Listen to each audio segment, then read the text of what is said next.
Hello and welcome to the second episode of the Obscure News Podcast. We've got some fun and exciting stories for you once again today. So, we're going to start with this one, which is really just more troubling than anything.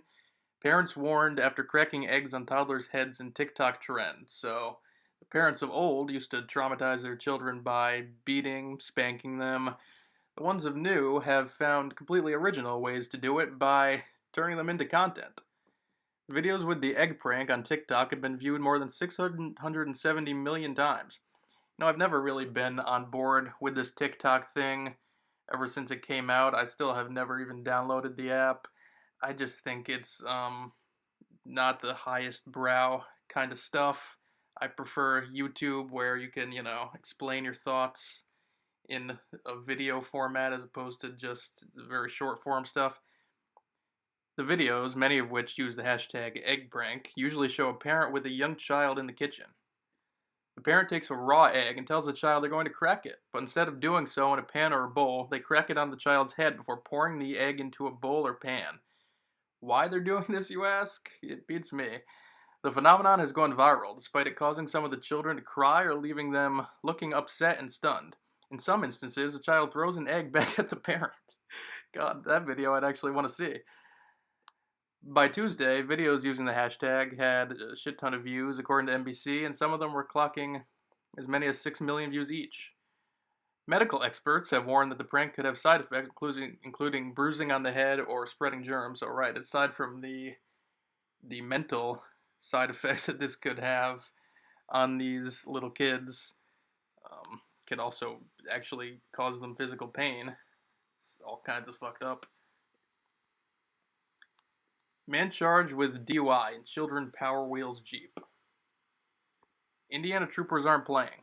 An Indiana man was arrested for driving under the influence Wednesday night after being pulled over in a kid's Power Wheels Jeep. Police said, maybe this guy was trying to be responsible. Like, maybe he said, it's not safe for me to operate an actual motor vehicle and there's somewhere I want to get, so let me use the Power Wheels. A state trooper was patrolling on North 2nd Street about 9 p.m. when he observed the toy car on the road with no lights or reflectors, and it was difficult to see. So, this guy is just totally putting himself at risk to get hit by a car.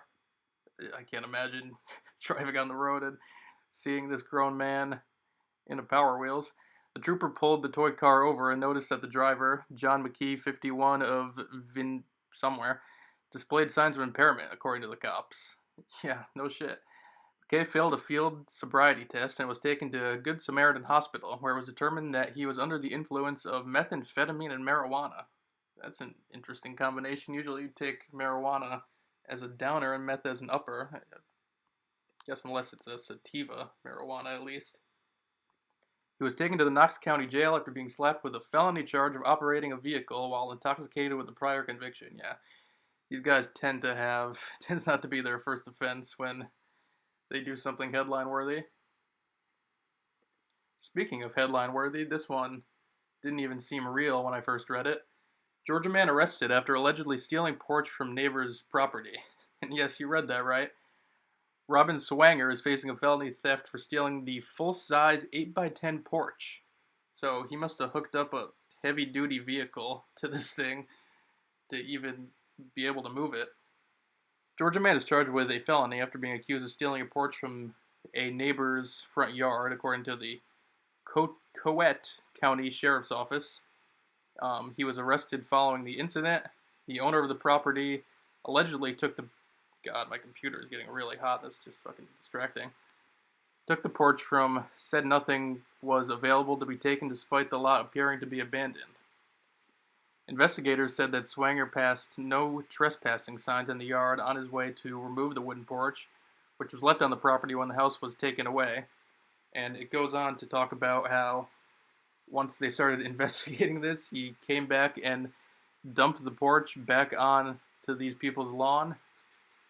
He's like, maybe if I return it, it's no harm done. There, we've got a great little mugshot. Okay, next one. Big ad popping in my face. Family that walks on all fours baffles scientists. They shouldn't exist. I just thought this was funny, and how do you know that they're not just like doing this whenever the journalist shows up there? You actually see the people. Like maybe they just want it to be a headline, and they just walk around normally otherwise. You probably wouldn't be able to walk a mile in this family's shoes. Some members of a family in Turkey walk in a way that has baffled scientists and challenges the world's understanding of human evolution on all fours, using the palms of their hands in a bear crawl. Oh my god, I remember when they made us bear crawl in gym class. Ugh. Yes, I definitely wouldn't want to walk a mile in their shoes like the article said. The Ulas family was first brought into the public sphere through a scientific paper, which was followed by a 2006 documentary on the BBC called The Family That Walks on All Fours. So it sounds like they've studied these people, but I don't know if it really goes on to talk about why they walk this way. Professor Nicholas Humphrey, an evolutionary psychologist from the London School of Economics, found that out of the 18 kids in this family, 6 of them were born with this trait, never before seen in modern human adults. Unfortunately, one of the 6 has since died. Yeah, you've got more pictures here. Kind of looks like they're racing each other in these. I never expected that, even under the most extraordinary scientific fantasy, that modern human beings could return to an animal state. The thing which marks us off from the rest of the animal world is the fact that we're the species which walks on 2 legs and holds our heads high in the air.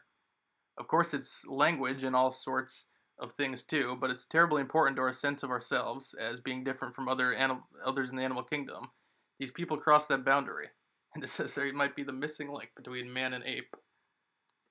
Like I said, I'm still not sure these people aren't scammers, but I think they've looked into them, and this is a legitimate phenomenon.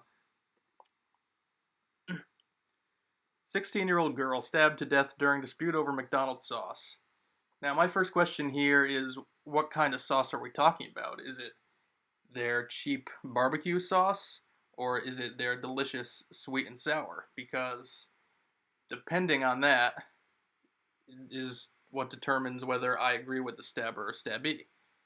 A teenage girl is dead following a stabbing outside a Washington, D.C. McDonald's early Sunday morning. God, I'm really insensitive. CBS affiliate WUSA TV reported. According to D.C. police, they were called to a hospital around 2:10 a.m. Sunday after a 16-year-old girl came in seeking treatment for stab wounds. Despite life-saving efforts, the victim later died. Yeah, and of course, they never know the details of what caused this kind of a fight that escalated to fatal levels. A detective testified in court that the girls were at the McDonald's together, ordered food, then got into a car together. At that point, the detective said the girls got into an argument over the sauces they got, and that's when the stabbing happened.